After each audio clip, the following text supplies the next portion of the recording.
अस्सलाम वालेकुम। Kamran Bhat, founder of the Fitnovations, अपने वीलॉग के साथ हाजिर जनाब। एक ग्लोबल सर्वे के मुताबिक इंटरनेट के ऊपर तमाम सर्च इंजन्स पे सबसे ज्यादा पूछे जाने वाले क्वेश्चंस, जिनकी एवरीडे मिलियंस के अंदर सर्चेस हैं, वो 5 क्वेश्चंस हैं। इन सब का लुबे लुबाब एक ही है, और वो ये है कि हम वेट कैसे लूज कर सकते हैं, हम फैट कैसे लूज कर सकते हैं, हम मिड सेक्शन से इंचेस कैसे उड़ा सकते हैं, हम लव हैंडल्स कैसे गायब कर सकते हैं, हम एक महीने में 10 kg कैसे लूज कर सकते हैं, या फिर हमारा मुंह कैसे पतला हो सकता है, या फिर ऐसी कौन सी गिदड़ सिंगी है जो हम अपने ऊपर अप्लाई करें तो हमारी बॉडी एक दफा फिट हो जाए, सेट हो जाए, ओके हो जाए। यानी कि हम बॉडी शॉडी कैसे बना सकते हैं, टोले शोले कैसे बना सकते हैं, डब्बे शब्बे जो हैं वो कैसे बना सकते हैं। वेल, इन सब का बाप या वन विंडो ऑपरेशन फैसिलिटी या वन स्टॉप सॉल्यूशन, उसको कहते हैं जी हम मेटाबॉलिज्म। तो अब आप ये सोच रहे होंगे कि यार ये बंदा क्यों इतना ऑब्सेस्ड है मेटाबॉलिज्म से कि हर एक वीलॉग के अंदर मेटाबॉलिज्म की रट लगाई हुई है। तो इसके लिए जी पेशे खिदमत है एक अंग्रेजी की कोट आपके लिए। वो कहती है जी कि it's all fun and games until your metabolism slows down. यानी कि ताड़ा सारा कुछ सही चलता रहेगा जो तक ताड़ा मेटाबॉलिज्म सही चलेगा। तो फिर ये मेटाबॉलिज्म शय क्या है? मेटाबॉलिज्म जी एक केमिकल प्रोसेस का नाम है जो कि आपके बॉडी के सेलुलर लेवल पे होता है, जिससे आपका फूड, आपके खाबे शाबे, आपकी रोटी शोटी एनर्जी में कन्वर्ट होती है। अब जितना आपका मेटाबॉलिज्म तेज होगा उतना ही आपका वेट लॉस या फैट लॉस होगा। जितना आपका मेटाबॉलिज्म तेज होगा उतनी ही आपकी मस्कुलर, लीन और हेल्दी बॉडी होगी। जितना आपका मेटाबॉलिज्म तेज होगा तो इसका मतलब है कि आपका सिस्टम सारे दिन में जो है कैलोरीज ब्लेजिंग स्पीड के ऊपर बर्न करता रहेगा। चाहे आप बैठे हुए हैं, कंप्यूटर पे बैठे हुए हैं, कुछ पढ़ रहे हैं, टीवी देख रहे हैं, या फिर सोए भी हुए हैं, तब भी आपका सिस्टम जो है कैलोरी बर्निंग पे लगा रहेगा। अब यहां पे $1 मिलियन क्वेश्चन है कि हम अपना मेटाबॉलिज्म हाई कैसे कर सकते हैं, बूस्ट कैसे कर सकते हैं, उसको रॉकेट कैसे कर सकते हैं। इसके लिए जी सिंपल टर्म्स के अंदर आपको बताता हूं कि आपका मेटाबॉलिज्म 3 टांगों के ऊपर खड़ा होता है, यानी कि ट्राइपॉड के ऊपर खड़ा होता है।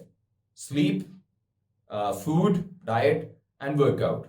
अब जैसा कि ये ट्राइपॉड के ऊपर खड़ा हुआ है तो एक को जो है ना वेटेज जानी चाहिए 33.33%, जबकि ये इतना इंपॉर्टेंट फैक्टर है स्लीप का फैक्टर कि मैं इसको 40% वेटेज दूंगा। आपकी फिटनेस, आपकी हेल्थ, आपकी मेंटल वेलबींग स्लीप से शुरू होती है, बाकी चीजें सारी सेकेंडरी हैं।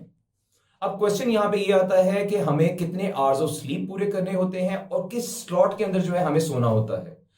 तो साइंस और रिसर्च कहती है जी कि आपने 7 घंटे तो हर सूरत में नींद पूरी करनी है। 8वां घंटा हो जाता है तो वो जो है ना एक ऑप्टिमम लेवल आ जाता है, बट 7 घंटे हर सूरत में पूरे करने हैं। अब बात आती है कि जी किस स्लॉट के अंदर हमें सोना है। तो अगेन साइंस और रिसर्च हमें बताती है कि 10 बजे से लेकर 6 बजे जो है ना ये ऑप्टिमम स्लॉट है सोने के लिए। लेकिन फिर भी हम अपने लोकल कल्चर को देखें तो चलो जी मूवी शूवी देखनी है, कोई गपशप लानी है, कोई रोटी शोटी खानी है, तो चलो जी हम फिर भी जो ना कर करा के 12 बजे तक हमें हर सूरत में सो जाना चाहिए, ताकि हम 7 बजे तक अपनी 7 घंटे की नींद जो है एटलीस्ट पूरी कर सकें। अब इसी चीज को थोड़ा सा आगे लेकर चलते हैं और यहां पे एंट्री होती है हॉर्मोन्स की। वो सारे हॉर्मोन्स जो आपकी हेल्थ, आपकी फिटनेस और आपकी मेंटल वेलबींग के लिए जरूरी है, इनका सैलाब आता है रात के वक्त अगर हम उसी स्पेसिफिक स्लॉट के अंदर सोते हैं। इसमें जी सबसे पहला नाम आता है मेलाटोनिन का। इसको हम कहते हैं हार्मोन ऑफ द डार्कनेस। ये हार्मोन जो है वो आपकी स्लीप के पैटर्न को रेगुलेट करता है, आपकी स्लीप की आदत को पक्की करता है।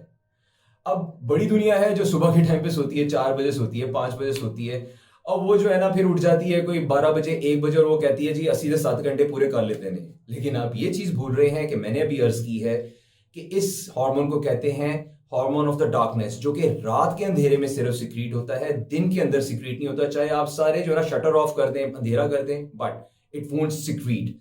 और ये सिक्रीट नहीं होगा, इसका मतलब है कि आपका स्लीप का पैटर्न जो है कभी रेगुलेट ही नहीं हो पाएगा। और इसको रेगुलेट करने के लिए लोग जो है सप्लीमेंट्स भी फकते हैं। दूसरा आता है जी हार्मोन, इसको कहते हैं GH, ग्रोथ हार्मोन। अब ये ग्रोथ हार्मोन जो है ये रिस्पॉन्सिबल है आपकी बोन्स और आपके मसल्स की रिकवरी, रिकूपरेशन या फिर उसकी रिहैबिलिटेशन के लिए, जो कि रात को जब आप सोएंगे तब ही सिक्रीट होगा। फिर आती है बात जी कॉर्टिसोल, स्ट्रेस हार्मोन की। जब कॉर्टिसोल लेवल राइज करता है तो सबसे पहले तो आप डोर पोरे हो जाते हैं, क्लैरिटी आपके जहन के अंदर खत्म हो जाती है। फिर उसके बाद क्या होता है, आप स्ट्रेस ईटिंग करना शुरू कर देते हैं, ज्यादा खाना शुरू कर देते हैं। फिर एक तबका होता है जो खाना छोड़ ही देता है। तो तीनों सूरतों के अंदर जी बॉडी का हो जाता है कबाड़ा। तो स्ट्रेस हार्मोन कॉर्टिसोल जब आप रात को सोते हैं तो वो ड्रॉप करता है। अब बात करते हैं जी, लैक ऑफ स्लीप की वजह से आपकी जो है बॉडी का जो इंसुलिन रेजिस्टेंस का मैकेनिज्म है वो कॉम्प्रोमाइज होना शुरू हो जाता है, और जिसकी वजह से बहुत ज्यादा चांसेस होते हैं कि आपको टाइप 2 डायबिटीज भी हो सकती है। और या फिर वही कॉर्टिसोल बढ़ता है तो उसकी वजह से आप डिप्रेशन की तरफ भी जा सकते हैं, एंजाइटी की तरफ भी जा सकते हैं, और आपका ब्लड प्रेशर भी राइज कर सकता है। तो बॉटम लाइन ये है कि अगर आप सो नहीं रहे पूरी तरह से तो तुसी शुगर ते ब्लड प्रेशर के पीछे पीछे नस रहे हो कि किसी न किसी तरीके नाल हो जाए सानू। फिर आती है बात जी हमारे इम्यून सिस्टम की, कि हमारा इम्यून सिस्टम जब हम सोते हैं तो एक स्मॉल प्रोटीन, उसको कहते हैं साइटोकाइंस, वो बॉडी के अंदर रिलीज करता है। साइटोकाइन से जो है आपकी डेली इन्फ्लेमेशन किसी भी तरह की है, आपकी इन्फेक्शन, आपका ट्रॉमा, चाहे मेंटल ट्रॉमा है चाहे फिजिकल ट्रॉमा है, इन तीनों से जो है ना फाइट करने की आपको जो है ना सलाहियत देता है, या फिर वो खुद इससे फाइट करता है। दूसरा फैक्टर आता है जी डाइट का। बड़ा ही डिबेटेबल, बड़ा ही वास्ट और बड़ा ही ट्रिकी सब्जेक्ट है, जिसके ऊपर सारी दुनिया के अंदर लोगों को चुटू बनाया जाता है। अब इसको भी मैं स्लीप की तरफ 40% की वेटेज दूंगा, इतना इंपॉर्टेंट है। अब क्वेश्चन ये है कि हमने किन आवर्स के अंदर खाना होता है, दैट्स अ फर्स्ट क्वेश्चन। तो साइंस जो है ना, रिसर्च बताती है 7 से 9 बजे ब्रेकफास्ट, 1 से 3 बजे आपका लंच, और 7 से 9 बजे आपका डिनर होना चाहिए। जितना अर्ली कर लें उतना आपके लिए बेहतर है। फिर बात आती है जी कि खाना किस तरह होता है। पूरी दुनिया के अंदर सबसे कॉमन प्रैक्टिस और सबसे इफेक्टिव प्रैक्टिस है कि स्मॉलर मील्स खाएं, थोड़ा खाएं, ज्यादा दफा आप खाएं, इससे आपका मेटाबॉलिज्म तेज होता है। फिर उसके बाद बात आता है क्वालिटी ऑफ द मील। जितना आप quality of the meal increase कर सकते हैं जरूर करें, बट उसका मतलब ये नहीं है कि अगर आपको क्वालिटी वाला मील नहीं मिल रहा तो आप उस टाइम के ऊपर खाएं ना। आप कहें कि नहीं जी मैं चाय पी लूंगा, मैं नहीं खाऊंगा।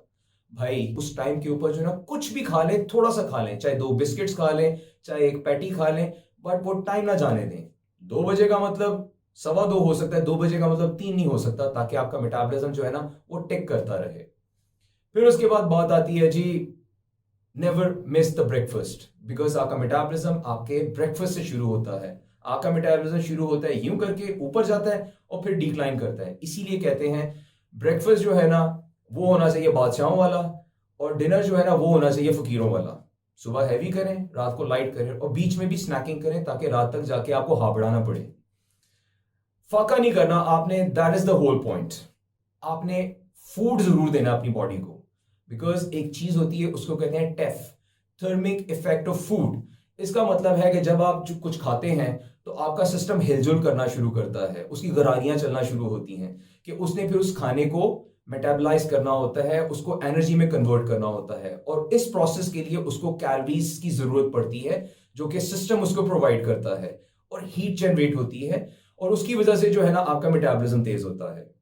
अब इसी टेफ को हम आगे लेके चलते हैं कि प्रोटीन जो है ना हर मील के अंदर थोड़ी सी आपने जरूर रखनी है, बिकॉज प्रोटीन का टेफ सबसे ज्यादा होता है।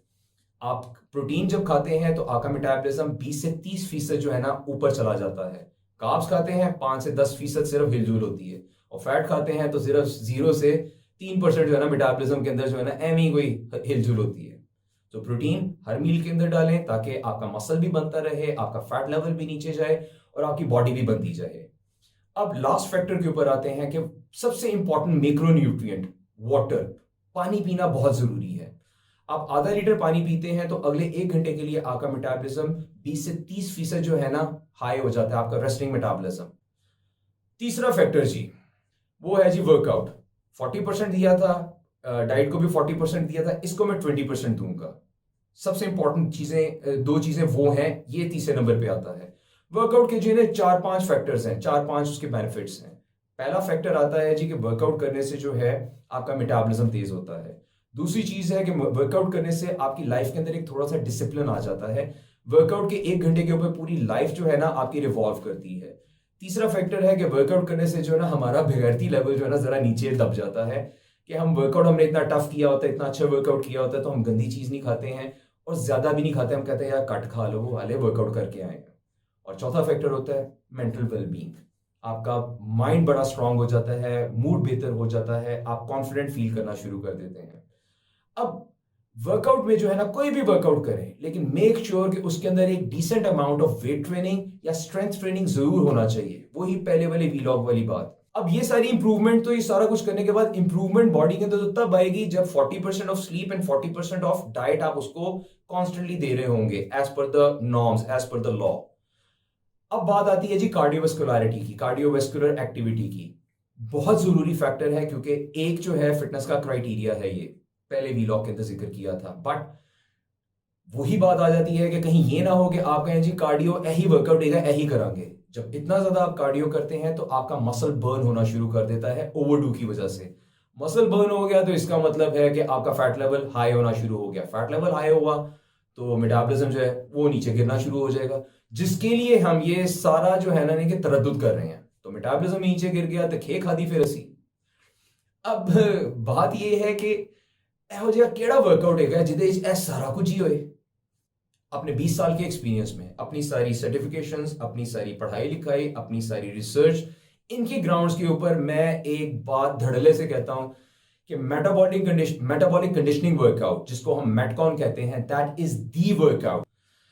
अब मेटकॉन जो है वो वर्कआउट है जिसके अंदर cardiorespiratory, muscular strength, muscular endurance, flexibility and body parameter को तमाम को जो है ना हम एक ही वर्कआउट के अंदर जो है ना तहस नहस कर सकते हैं। अब ऐसा क्यों हो सकता है? बिकॉज एक तगड़ा मेटकॉन आप टकाते हैं ना तो आपका अगले 48 घंटे के लिए जो आफ्टर बर्न इफेक्ट है ना वो यहां पे पहुंचा होगा। यानी कि आपकी बॉडी जो है कैलोरी बर्निंग मशीन बन जाती है कि अगले 48 घंटे में कैलोरीज बर्न करती जाएगी, चाहे आप कुछ भी कर रहे हो, जैसा कि मैंने अभी पहले जिक्र किया था। ये थे जी मेटाबॉलिज्म तेज करने के 3 क्राइटेरियाज जो कि अभी आपके आगे मैंने रखे हैं। अपनी लाइफ, अपनी हेल्थ और अपनी फिटनेस का बहुत ख्याल रखें। बहुत प्रेशियस है, बार बार चांस नहीं मिलते। Till then, refuse to be average.